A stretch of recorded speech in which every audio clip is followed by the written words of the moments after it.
O plenário do Supremo Tribunal Federal formou maioria agora para condenar o ex-presidente da República e ex-senador Fernando Collor de Mello à prisão pelos crimes de corrupção passiva e lavagem de dinheiro. É um julgamento que estava em andamento no plenário do STF desde ontem à tarde, teve a sequência hoje com a conclusão do voto do relator, ministro Edson Fachin, e já há maioria acompanhando o voto de Fachin. Votaram nesse sentido o próprio relator, Edson Fachin, e os ministros Alexandre de Moraes, André Mendonça, Roberto Barroso, Luiz Fux e Carmen Lúcia. Pelo entendimento do relator, Fachin, a pena deve ser de 33 anos de prisão. Foi essa a pena fixada por Edson Fachin ao ex-senador e ex-presidente da República, Fernando Collor de Mello, pelos crimes de corrupção passiva, organização criminosa e lavagem de dinheiro. José Maria Trindade, volto com você, Zé. Ontem mesmo você falava, né, sobre esse julgamento, né, e que ele tem um simbolismo político muito forte, né? Collor foi um dos apoiadores, dos principais apoiadores do ex-presidente Bolsonaro na corrida eleitoral do ano passado e agora sofre esse revés no STF, Zé.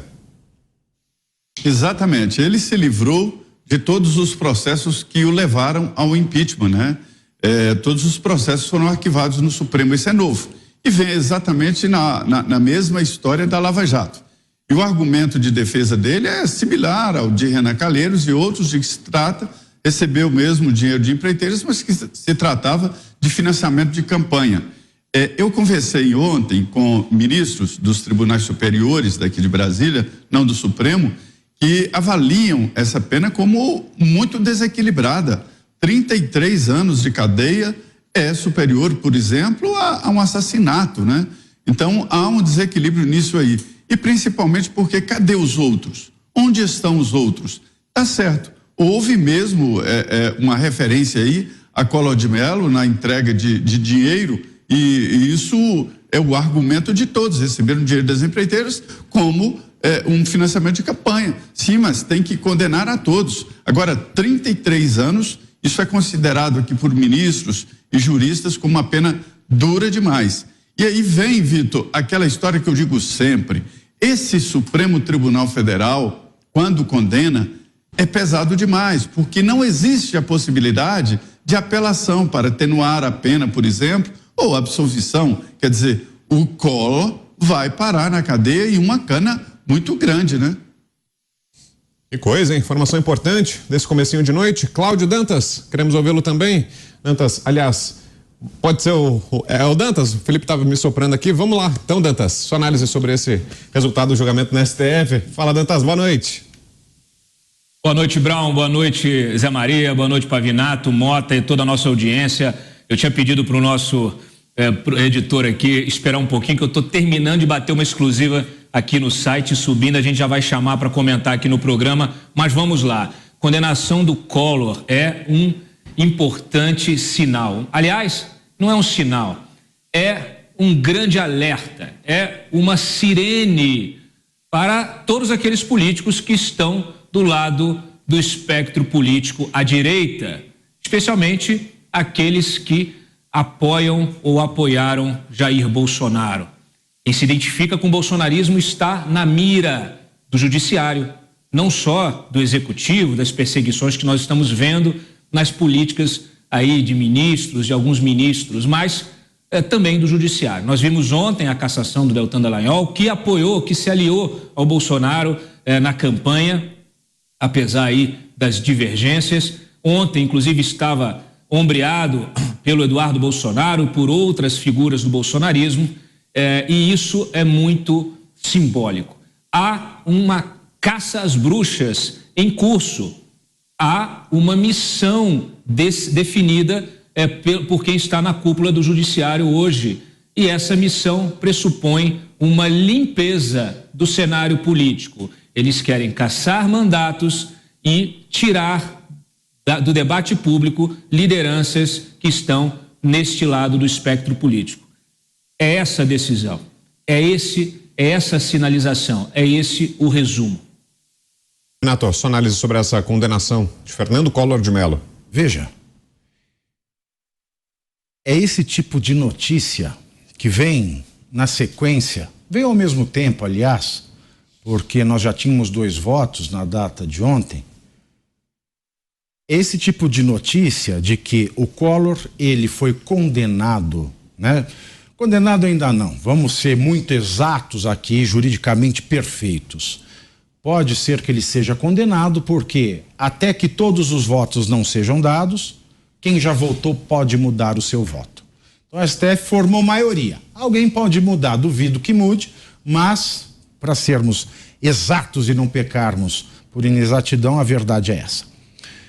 Mas o fato é que o Collor é condenado a mais de 30 anos de prisão e multa dentro da Operação Lava Jato. E as suspeitas contra Collor nasceram de processos de oitivas, da instrumentalização da delação premiada. E a gente está vendo aqui a cassação anterior do Deltan Dallagnol, que é muito criticado pelo petismo, foi muito criticado pelos ministros do Supremo Tribunal Federal, justamente por ser um dos enfáticos utilizadores do método de prisão preventiva para obtenção da delação premiada. E Collor, no mesmo instante, é condenado. E é condenado num processo em que ele surgiu a partir da delação premiada. Então cabe perguntar, os detratores de Deltan Dallagnol, e eu nunca gostei deste método, eu acho este método de fato nulo, porque você prender alguém e forçar a delatar, ou prender alguém até que delate, uma vez que toda a prisão é uma forma de tortura, a privação de liberdade é uma forma de tortura, sempre que você priva da liberdade sem embasamento legal, você está torturando alguém. E se você obtém qualquer fala do preso nesta situação de tortura, porque a prisão é ilegal, esta prova é imprestável. Mas veja, que no caso do Collor, tá todo mundo achando o máximo, porque o Collor apoiou o ex-presidente Bolsonaro na última campanha. E o Deltan, que foi cassado anteontem pelo Tribunal Superior Eleitoral, tem se comemorado pelas pessoas que não têm caráter nenhum, dizendo que ele era um abusador da lei. Agora veja, o que Deltan fez é legal ou é ilegal? Deltan, ele é o bom moço ou é o mau moço? Deltan agiu juridicamente ou antijuridicamente na Lava Jato? Os ministros do Supremo já sinalizaram que foi antijuridicamente, inconstitucional, de maneira nula, provocando uma verdadeira tortura. Mas agora, quando lhes interessa, Collor está aí para provar, já tem a maioria no STF, vai ser condenado. Então, meus senhores, e só para voltar ao caso do Deltan, reforçando ainda mais a tese de que a cassação dele foi ilegal, inconstitucional, abusiva, criminosa, porque uma decisão abusiva é crime. A lei é de 2019. Então, a reforçar a tese de que a cassação de Deltan Dallagnol representa um crime de todos os ministros do TSE, crime de abuso de autoridade, está aí o fato de que as reclamações e sindicâncias contra ele no Ministério Público eram justamente com relação ao método que ele aplicava para obter delação premiada. E agora nós temos uma delação premiada, sendo de fato premiada no STF contra Fernando Collor de Mello. Isso significa que as sindicâncias e reclamações provavelmente não dariam em nada, porque elas tiveram a sua valia e a sua valia está demonstrada nesta maioria formada contra Fernando Collor de Mello. Diga lá, Dantas.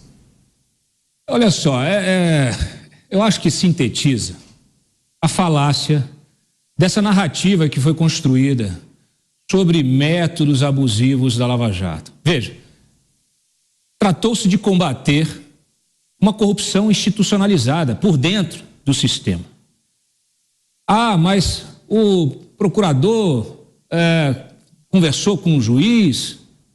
Ora, gente, nós temos aqui um histórico de ministros de tribunais superiores sendo flagrados, inclusive pela própria Polícia Federal, em investigações, conversando diretamente com investigados.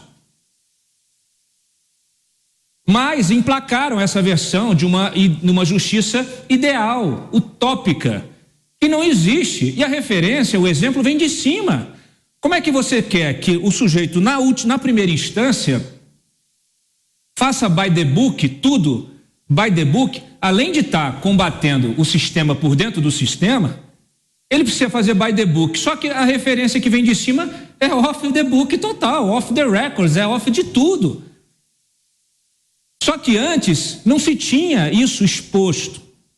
Na verdade, a Lava Jato até vinha tentando expor isso também. Agora não, agora está muito claro como é que é feita a salsicha da justiça.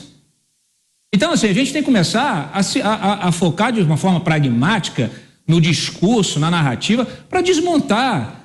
A gente conseguiu criar, a gente permitiu que se criasse nesse país essa narrativa de que os mocinhos eram os bandidos e os bandidos eram os mocinhos. Hoje mesmo nós tivemos aí a notícia da destruição física dos HDs com toda a planilha da propina da Odebrecht, que foi retirada lá da Suíça. Destruição física, porque a destruição das provas, ela já havia sido decidida pelo Supremo. Olha só que interessante, o mesmo Supremo que usou provas ilegais, mensagens retiradas, roubadas de um aparelho celular de milhares, né, de dezenas de autoridades, milhares de mensagens, milhões de milhares de mensagens trocadas ao longo de 4, 5 anos de investigação, que foram pinçadas cirurgicamente para construir um discurso público. É esse o país, é o país da justiça dos dois Sérgios, como diz o Deltan.